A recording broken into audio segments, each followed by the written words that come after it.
नमस्कार विद्यार्थी मित्रांनो, सी-ई-टी बाय ग्लोबल ऑनलाईनमध्ये सर्वांचं पुन्हा एकदा स्वागत आहे. तर येणाऱ्या 2026 मध्ये एम-बी-ए सी-ई-टी तुम्ही जर देत असाल, तर तुमच्यासाठी लॉजिकल रिझनिंग हा खूप महत्त्वाचा टॉपिक असणार आहे. खूप महत्त्वाचं युनिट असणार आहे. त्यामध्ये ब्लड रिलेशन हा एक टॉपिक आहे, जो अत्यंत महत्त्वाचा आहे, की रिलेशन कसे ओळखायचे यावरती आपल्याला प्रश्न विचारले जातात. काही सिच्युएशन दिले जातात, काही नाते वेगळे-वेगळे सांगितले जातात.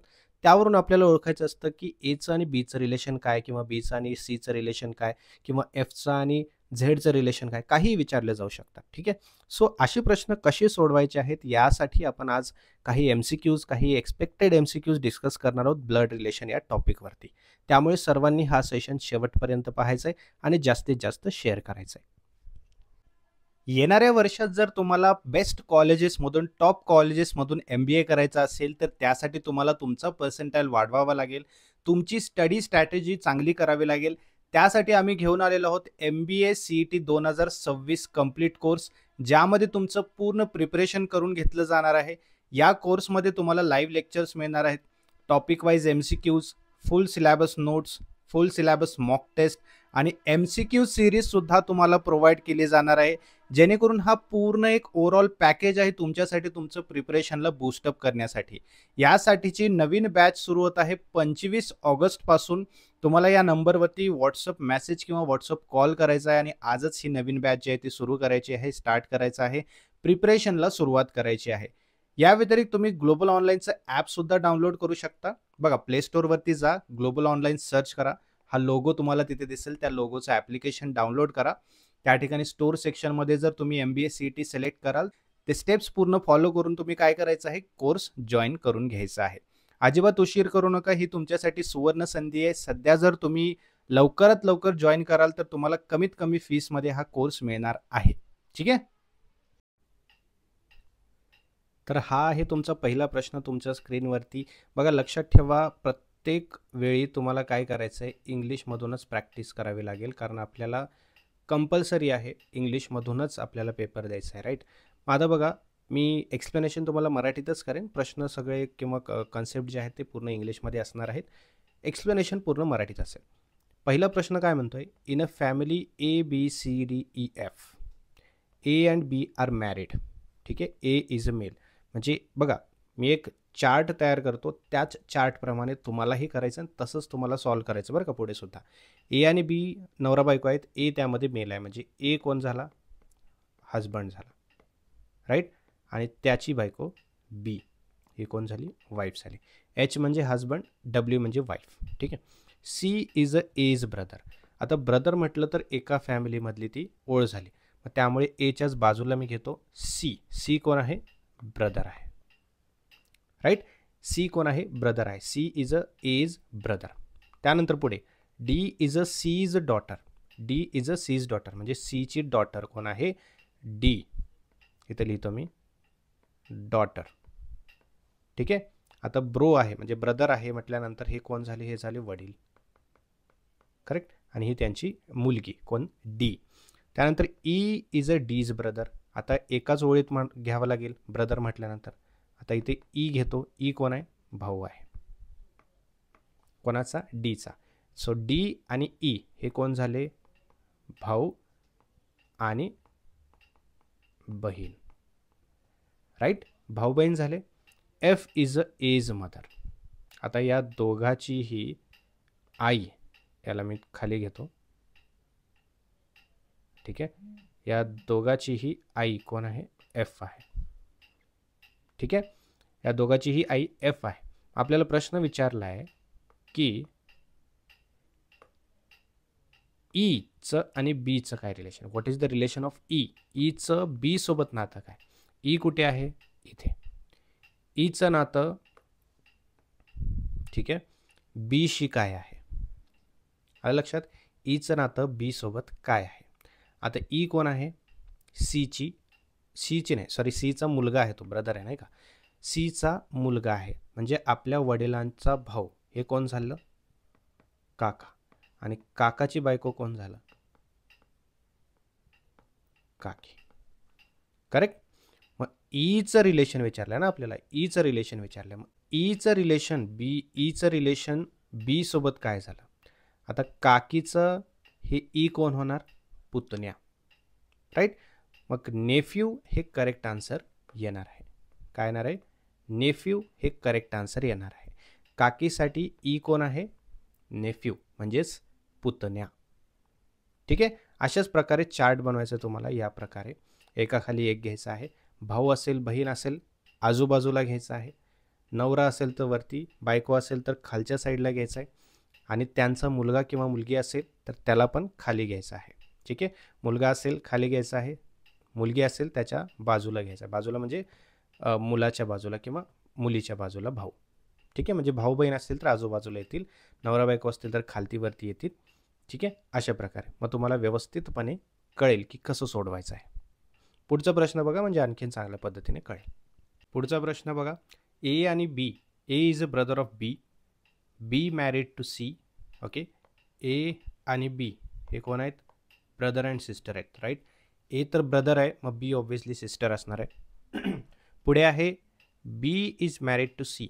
बघा इथे आपण एक काम करूया, पहिलं पूर्ण प्रश्न वाचून घेऊया. D is a sister of C, E is a son of D, आणि F is a father of A and B. मग समजा हा एफ आहे, राईट. राईट, एफ हा फादर आहे, ए आणि बी त्याची मुलं आहेत, ए आणि बी. करेक्ट. ए हा भाऊ आहे आपल्याला कळालं, आणि बी हे बहीण असणार आहे. करेक्ट. बी ही बहीण असणार आहे. मग काय झालं पुढे? B is married to C, बीने सीशी लग्न केलं, बरोबर. मग ही कोण झाली? बी आणि सी, हजबंड वाईफ. यामध्ये बी हे वाईफ आहे, सी हा हजबंड आहे. ठीक आहे. पुढे सांगितलं की D is a sister of C, म्हणजे सीचा भाऊ, सॉरी बहीण ही डी असणार आहे, right. And E is a son of D, म्हणजे डीचा मुलगा ई आहे. Correct. F is a father of A and B, हे तर आपण केलेलं आहे. मग what is the relation of E and A? हा ई आणि हा ए या दोघांचं रिलेशन काय आहे असं विचारलेलं आहे. ठीक आहे. तर आपल्या बहिणीचा नवरा म्हणजे कोण? आपले भाऊजी, भाऊजींची बहीण आणि त्यांचा मुलगा हा आपला कोण झाला? ऑब्व्हियसली आपला हा कोण झाला? कझिन कन्सिडर केला जाईल. ठीक आहे. आपला हा कझिन कन्सिडर केला जाईल, किंवा त्यालाच आपण चुलत भाऊ कन्सिडर करू शकतो. आलं लक्षात? सोपं होतं. पुढचा प्रश्न बघा. ए इज अ फिमेल, ठीक आहे, मॅरिड टू बी म्हणजे male. C is a A's brother, म्हणजे सी सुद्धा मेल आहे. ठीक आहे. डी इज सीज वाईफ, म्हणजे डी हे फिमेल आहे. ठीक आहे. आणि सी हा मेल आहे, हे तर लिहिलं आपण. ई इज देअर सन, म्हणजे हा मेल आहे. आणि F is a is sister, female आहे. ठीक आहे. एफ आणि एचं रिलेशन सांगायचं आहे. बघा एक एक गोष्टी कव्हर करूया. ए फिमेल मॅरिड टू बी, है ना. ए फिमेल म्हणजे बीने एशी लग्न केलं, बी हा हजबंड आहे, ए ही वाईफ आहे. करेक्ट. त्यानंतर C is a A's brother, एचा भाऊ कोण आहे? सी, ह्याला आपण ब्रदर कन्सिडर करूया. D is a C's wife, याने लग्न केलं डी सोबत, ही झाली वाईफ, हा झाला husband. Correct. E is their son, C आणि डीचा मुलगा आहे कोण? ई, हा कोण आहे? Son, right. त्यानंतर एफ इज इज सिस्टर, म्हणजे एफ जी आहे ही त्याची कोण आहे? सिस्टर आहे, राईट. म्हणजे ई आणि एफ हे कोण आहेत? भाऊ आणि बहीण, भाऊ बहीण आहेत. मग आपल्याला पुढे सांगितलं आहे की एफ आणि एचं रिलेशन काय आहे, म्हणजे एफ आणि ए यांचं रिलेशन काय आहे. आता एफ जी आहे मुलगी आहे आपल्या वडिलांची, म्हणजे सीची बहीण, बरोबर ना. आपल्या वडिलांची बहीण कोण आहे? आपली आत्या असणार आहे, बरोबर. मग एफ हे एचे कोण झालं? भाचा झाला, समजलं. त्यामुळे ऑप्शन बी नीस हे करेक्ट आन्सर आहे. आलं लक्षात? नीस हे करेक्ट आन्सर आहे. माझ्या भावाची मुलगी कोण आहे? माझी भाची आहे. आलं लक्षात? पुढचा प्रश्न बघा. एक गोष्ट लक्षात ठेवा, ठीक आहे. जसं जसं टेबल खाली जातो तसं तसं तुम्ही एक एक गोष्ट खाली घेत जा. जसं की आता वडील आहेत तर वरती येणार, है ना. वडील आहेत म्हणजे समजा हजबंड आहे, राईट. त्याची वाईफ खाली येणार, त्यांचा मुलगा खाली येणार, सन किंवा डॉटर, राईट. त्यांचं लग्न झालं असेल किंवा त्यांचा भाऊ असेल तर साईडला येणार. ठीक आहे, इथे पण वाईफचा भाऊ असेल तर साईडला येणार, हजबंडचा भाऊ असेल तर साईडला येणार. म्हणजे ते एका फॅमिलीमध्ये झाले, हे एका फॅमिलीमध्ये आणि हे एका फॅमिलीमध्ये. करेक्ट, आलं लक्षात. हे असं चार्ट तुम्ही बनवाल तर तुम्हाला खूप सोपंच आहे. आता बघा पुढचा प्रश्न काय विचारतो आहे इथे, की आपल्याला विचारलं आहे in a family of A B C D E F, A is a son of F. ठीक आहे, ए कोण आहे, एफचा सन आहे. करेक्ट, ए कोण आहे, एफचा सन आहे. मग हे मदरसुद्धा असू शकते, फादरसुद्धा असू शकतं, काही सांगता येत नाही. ठीक आहे, पुढे बघा, बी इज अ एज वाईफ. बी ही एची वाईफ आहे. म्हणजे ए कोण आहे, हजबंड आहे, आणि बी कोण आहे, वाईफ आहे. Correct. C is a A's brother. C कोण आहे, एचा ब्रदर आहे. म्हणजे इथे बाजूला घ्यायला लागेल आपल्याला, है ना, बाजूला घ्यायला लागेल. आता इथं ब्रदरचं BRO मी शॉर्ट फॉर्ममध्ये लिहितो, काय हरकत आहे, ब्रदर म्हणून समजून जा. ठीक आहे, सी आणि ए कोण झाले, बहीण भाऊ असू शकतात. करेक्ट. मग सी हा ब्रदर आहे. त्यानंतर पुढे बघा, D is a C's daughter. D हे सीची डॉटर आहे. करेक्ट. आणि ई हा डीचा भाऊ आहे. करेक्ट, डी हा सीचा भाऊ आहे. आलं का लक्षात. मग आता आपल्याला विचारलं की बी आणि ईचं काय रिलेशन आहे. म्हणजे इथे बी आणि इथे ईचं काय रिलेशन आहे. पहिली गोष्ट तर हा भाऊ आहे, सी कोण आहे, भाऊ आहे. म्हणजे हे कोणा, हे ईचे कोण झाले, वडील झाले, है ना. कारण आपल्याला सांगितलं की सी कुठे गेलं, हां, सी हे एचा भाऊ आहे, बरोबर. आणि डी म्हणजे हे सीची मुलगी आहे आणि हिचा भाऊ ई आहे. म्हणजे हे बहीण भाऊ असल्यामुळे सी कोण झाले, त्यांचे दोघांचेही वडील झाले. मग आपल्या वडिलांचा भाऊ कोण, ए, म्हणजे तो काका, आणि त्याची वाईफ कोण झाली, काकी झाली. कोण झाली, काकी झाली, बरोबर. त्यामुळे राईट आन्सर झालं आपलं बी, आंट. आलं लक्षात. बी आन्सर आपलं करेक्ट आहे, आंट. आलं लक्षात. कारण काकाची वाईफ ही ऑब्व्हियसली कोण येते, काकी येते. काकी आणि पुतण्याचं इथं रिलेशन येणार आहे. मग बीचं रिलेशन ई सोबत काय आहे हे विचारलं. मग आपल्याला बीचं रिलेशन सांगायचं. बी कोण आहे, काकी आहे. ठीक आहे. ईचं रिलेशन काय आहे असं आलं असतं तर आपण नेफ्यू दिलं असतं. नेफ्यू तर ऑप्शनमध्ये नाहीच आहे, बट असतं तर आपण नेफ्यू दिलं असतं. आपल्याला जर ईचं रिलेशन बी सोबत विचारलं असतं तर. बीचं विचारले त्यामुळे आंट हे उत्तर करेक्ट येतं. पुढील प्रश्न बघा, A and B are married. ठीक आहे, बी इज अ फिमेल. म्हणजे हे बी कोण असणार आहे, वाईफ असणार आहे, आणि ए कोण असणार आहे, हजबंड असणार आहे. Right, husband wife. त्यानंतर बघा, C is a A's cousin. आता इथं कझन म्हणून लिहितो मी, कोण आहे, सी. ठीक आहे, ए आणि सी कोण आहेत, कझन्स आहेत. D is a C's wife, and this is husband. E is their son, right. त्यानंतर F is sister, right. E आणि एफ बहीण भाऊ झाले. डी ही त्यांची आई झाली, सी हे त्यांचे वडील झाले. ठीक आहे, आणि त्यांचे चुलत काका कोण झाले, हे ए झाले, आणि चुलत काकी कोण झाली, बी झाले. आता आपल्याला विचारले एफचं रिलेशन ए सोबत. एफचं रिलेशन ए सोबत. आता एफचं रिलेशन ए सोबत मग कोण झालं, हे कझिन नीस, चुलत भाची. समजलं, चुलत भाची झाली, है ना. आपल्याला एफचं रिलेशन विचारलं ना, एचं विचारलं असतं तर काय झालं असतं, चुलत काका झाला असता किंवा काकाचा म्हटलं असतं पण त्याला, किंवा या ठिकाणी आता एफचं विचारलं आपल्याला, है ना. मग आपण काय सांगणार, ऑब्व्हियसली एफचं रिलेशन ए सोबत कझिन नीस, चुलत भाची झाली. आलं लक्षात. सो अशा प्रकारे आपल्याला करायचं आहे. एक एक गोष्ट खाली घेत गेलो की आपल्याला एक टेबल तयार होतो, आणि टेबल तयार झाल्यानंतर आपण इझिली कनेक्शन जोडू शकतो. जसं की एचं एफशी विचारलं आहे, है ना, बीचं डीशी विचारलं, बीचं सीची विचारलं, तर असं आपल्याला व्यवस्थितपणे मांडता येतं आणि त्याच्यावरून आपण राईट आन्सरापर्यंत पोचू शकतो. ए is a son of B. ठीक आहे, A is a son of बी. म्हणजे समजा बी आहे, त्याचा सन कोण आहे, ए, बरोबर. म्हणजे बी कोण झाले, फादर झाले, आणि ए कोण झाला, सन झाला. करेक्ट. आता बघा फादर असेल तर वरती घ्यायचं आहे, त्याचं लग्न झालेलं असेल, मॅरिड असेल किंवा त्याची वाईफ असेल तर तिला इथे घ्यायचं आहे खाली. ठीक आहे, तिथे तुम्ही वाईफचं डब्ल्यू करा, इथे हजबंडचं एच करा. त्यांचा मुलगा असेल तर इथे करा एस किंवा ए किंवा काही दिलेलं असेल तर त्याला सन लिहा, डॉटर असेल तर डॉटर लिहा.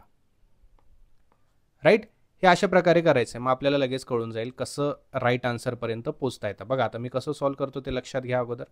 ठीक आहे, सो बी हा फादर आहे आणि ए हा त्याचा सन आहे, आपण केलेला आहे व्यवस्थितपणे. पुढे बघा, C is a A's uncle. जो ए आहे इथे त्याचं सी अंकल आहे म्हणजे फादरचा ब्रदर. बरोबर, मग ब्रदर म्हटलं तर एका लाईनमधले आहेत ते, है ना, एका वंशामधले आहेत ते. मग त्याला आपण काय करणार, इथे बाजूला घेणार. कोण आहे, सी. हा कोण आहे, बीचा ब्रदर. करेक्ट. पुढे बघा, D is a C's wife. आता वाईफला कसं करायचं, आपण खाली ठेवायचं आहे. बरोबर, डी हे कोण आहे, वाईफ, आणि सी कोण आहे, हजबंड. एच म्हणजे हजबंड, डब्ल्यू म्हणजे वाईफ. करेक्ट. आणि E is their son. E हा त्यांचा मुलगा आहे. करेक्ट. पुढे एफ इज सिस्टर. आता एका ओळीत येणार, सिस्टर ब्रदर म्हटलं की, है ना, कोण आहे, एफ हे कोण आहे, ईची सिस्टर. राईट. आता हे पूर्ण फॅमिली आपल्याला एवढी मिळालेली आहे प्रश्नानुसार. पुढे बघा, एफचं रिलेशन बी सोबत काय आहे, आलं लक्षात. एफचं रिलेशन बी सोबत काय आहे हे आपल्याला विचारलेलं आहे. बरोबर, मग एफचे वडील कोण आहेत, सी आहेत. करेक्ट. आणि सीचा भाऊ कोण आहे, बी आहे. बरोबर, आपल्या वडिलांचे भाऊ म्हणजे कोण, आपले काका झाले. मग आपलं रिलेशन कोणाचं विचारलं आहे, एफचं रिलेशन बी सोबत. मग बी साठी एफ कोण आहे, पुतणी. बरोबर ना, एफ बी साठी कोण लागणार आहे, पुतणी असणार आहे. मग नीस हे राईट आन्सर येणार आहे. ठीक आहे, नीस हे करेक्ट आन्सर येणार आहे. नेफ्यू असतं तर नेफ्यू सुद्धा आपण करेक्ट आन्सरमध्ये कन्सिडर केलं असतं. तर नीस किंवा नेफ्यू हे करेक्ट आन्सर येणार आहे. या पद्धतीने जर तुम्ही कराल तर 100% मी गॅरंटी देतो तुम्हाला राईट आन्सर तुम्हाला मिळणार म्हणजे मिळणारच, आणि तुमचे मार्क्स तुमच्यापासून कोणीही घेणार नाही. ठीक आहे, आणखीन प्रश्न बघूया म्हणजे तुम्हाला व्यवस्थित समजेल. A B C D E F. Right, हे काय आहेत, फॅमिली आहेत. बरोबर, A is a brother of C. A is a brother of C. ठीक आहे, हे झालं. त्यानंतर B is a A's wife. A ची वाईफ कोण आहे, बी, वाईफ आणि husband. D is a C's son. सीचा सन कोण आहे, डी, हा कोण आहे, son. E is a D's sister. हा डी, ह्याची सिस्टर कोण आहे, E, sister. F is a father of A and C. A आणि सी यांचा फादर कोण आहे, एफ. ठीक आहे, आता हा पूर्ण डायग्राम आपल्याकडे तयार आहे. Is relation to B. काय म्हटलंय, is relation to B. Right. आता इथे एक प्रॉब्लेम आहे असा की सी हे आई आहे की वडील आहेत हे कुठेच मेन्शन केलेलं नाही आहे. आपल्याला ए सांगितले की हा ब्रदर आहे, बट सी हे ब्रदर आहे का सिस्टर आहे एची हे सांगितलेलं नाही आहे. ठीक आहे, मग इथे दोन नाते होऊ शकतात. जर हे वडील असतील है ना, तर हे पुतणी आणि काकी याचं रिलेशन होऊ शकतं. आणि हे जर आई असेल तर मामा आणि भाची असं नातं होऊ शकतं. बट जर तुम्ही इकडे बघाल ऑप्शन्समध्ये इथे नीस दिलेलं नाही आहे. नीस म्हणजे भाचीसाठी नीस वापरलं जातं, बरोबर आहे की नाही, पण इथे नेफ्यू दिलेला आहे. मग याचा अर्थ असा आहे की ई हे बीची कोण झाली, पुतणी झाली. ठीक आहे, त्यामुळे नेफ्यू हे आन्सर इथे करेक्ट येतं, ऑप्शन ए. आलं लक्षात. असं पण थोडंसं डोकं लावायचं की आता इथे थोडीशी कमी माहिती दिलेली आहे, बट आपल्याला ऑप्शन्समध्ये बघायचं. ऑप्शन्समध्ये त्या माहितीनुसार आपल्याला कन्फ्युजनवाल्या माहितीनुसार ऑप्शन दिलेला आहे का, नाही दिलेला. मग जे दुसरं ऑप्शन आहे आपला, दुसरं बाजूने जे आपण विचार केलेला आहे तेच करेक्ट आन्सर असणार आहे. ठीक आहे, ठीक आहे, लक्षात ठेवा. हे सगळं ट्री डायग्राम जो आपण बनवतो आहे ते अत्यंत महत्त्वाचं आहे. ठीक आहे, एकदा मी तुम्हाला सांगतो कसं करायचं आहे, सगळ्यात महत्त्वाची गोष्ट. ठीक आहे, म्हणजे तुम्हाला व्यवस्थितपणे समजेल कोणाला कुठे ठेवायचं, मग आपल्याला नातं व्यवस्थितपणे समजेल. राईट. सगळ्यात आधी येणार आजोबा असतील, आजी असतील, है ना, तर आजोबा अगोदर येणार. ठीक आहे, याला आपण ग्रँडफादर लिहूया. त्याच्या खाली येणार फादर, त्याच्या खाली येणार मदर, त्याच्या खाली येणार सन किंवा डॉटर. ठीक आहे, सन किंवा डॉटर. आता या ठिकाणी फादरचा भाऊ असेल तर इथे येणार, ब्रदर असेल तर बाजूला येणार, आईचा भाऊ असेल तरीही बाजूला येणार, ब्रदर किंवा सिस्टर दोन्ही हे. ठीक आहे, किंवा मुलांचे भाऊ किंवा सिस्टर असतील तर असं बाजूला घ्यायचं आहे. ठीक आहे, ब्रदर किंवा सिस्टर यांचे असतील तर बाजूला घ्यायचं आहे. राईट, हे झाले फादर, हे झाले मदर, म्हणजे हे कोण, हजबंड आणि वाईफ झाले. लक्षात, हजबंड आणि वाईफ, त्यानंतर सन आणि डॉटर खाली येणार. अशा प्रकारे जर तुम्ही टी डायग्राम केला तर अत्यंत सोप्या पद्धतीने तुम्हाला नात्यापर्यंत पोचता येतं, खूप सोप्या पद्धतीने. राईट, मग इकडेही सेम तसं झालं, भावाची बायको वगैरे असं झालं. मग इकडे आणि यांचं रिलेशन काय किंवा याचं आणि याचं रिलेशन काय, अशा पद्धतीने खूप सोप्या पद्धतीने तुम्हाला करता येईल. ठीक आहे, पुढचा बघा. A is a female married to B, म्हणजे ए ही वाईफ आहे आणि बी हे हजबंड आहे ना. A is a female married to B, B सोबत लग्न केलेलं आहे ए ने, म्हणजे ए त्याची बायको, बी त्याचा हजबंड. सी इज अ बीज ब्रदर, सी हे कोण आहे, ब्रदर. ठीक आहे, D is a C's wife, wife husband. ठीक आहे, E is their only son, E son. F is wife, F जे आहे ते ईची वाईफ आहे. ठीक आहे, आणि हा हजबंड आहे. मग एफचं एशी रिलेशन काय आहे, एफचं कोणाशी, एशी रिलेशन काय आहे.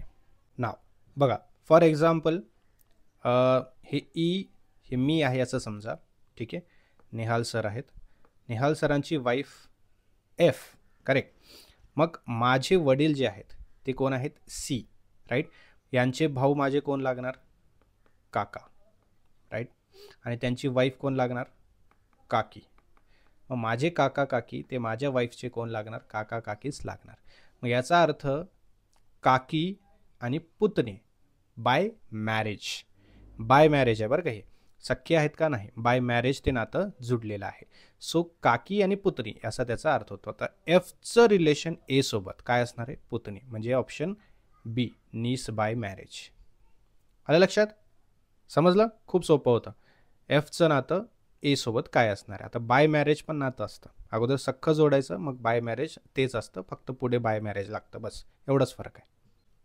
वळूया पुढच्या प्रश्नाकडे. A B C D E F. ठीक आहे, आता हे असं देतात म्हणजे ऑब्व्हियसली हे काय आहे, एक फॅमिली आहे. Correct, A B C D E F ही फॅमिली आहे. A is a son of F, म्हणजे एफ आपण काढूया, त्याचा ए कोण आहे, सन आहे. ठीक आहे, एफ फादर आहे का मदर आहे अजून कळलं नाही आहे, ए हा सन आहे हे कळलं आहे. पुढे B is a A's sister, B हे एची सिस्टर आहे. ठीक आहे, C is a A's brother in law, husband of B. ठीक आहे, हजबंड ऑफ बी कोण आहे, सी. समजलं का, मग एचा कोण झाला, तो ब्रदर इन लॉ झाला, बरोबर आहे. मग सी कोण आहे, हजबंड, बी कोण आहे, wife.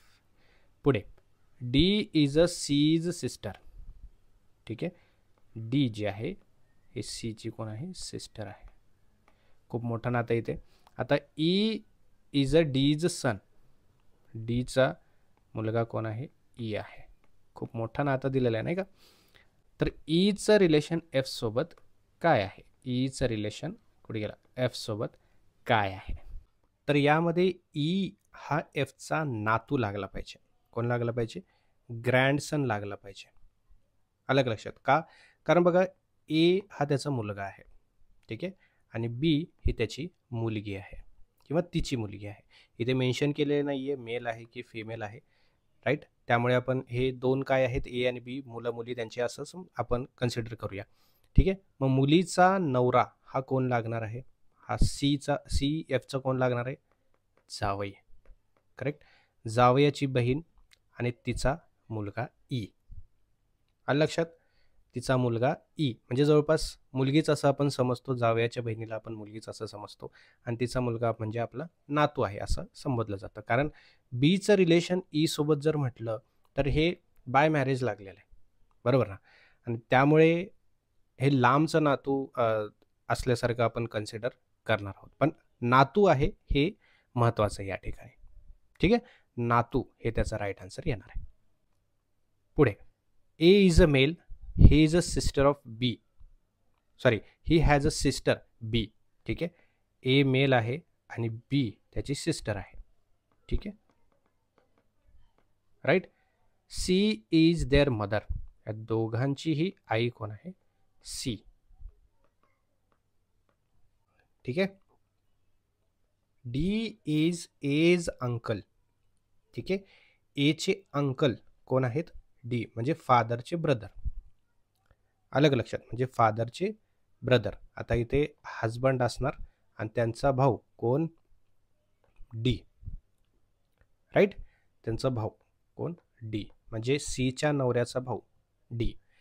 E is a D's daughter, तर ई ही त्यांची मुलगी आहे. लक्षात. F is a E's husband. ठीक आहे. ईचा हजबंड कोण आहे? एफ आहे. हजबंड आणि ही वाईफ. ठीक आहे. याला मी खाली घेतो म्हणजे तुम्हाला व्यवस्थित समजेल. ठीक आहे. लक्षात.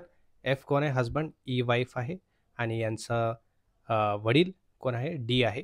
डीचा भाऊ मेन्शन केलेला नाही आहे. त्याची वाईफ कोण आहे? सी आहे. ठीक आहे. आणि त्यांची दोन मुलं आहेत, ए आणि बी. मग एफचं रिलेशन ए सोबत काय असणार आहे? कोणाचं?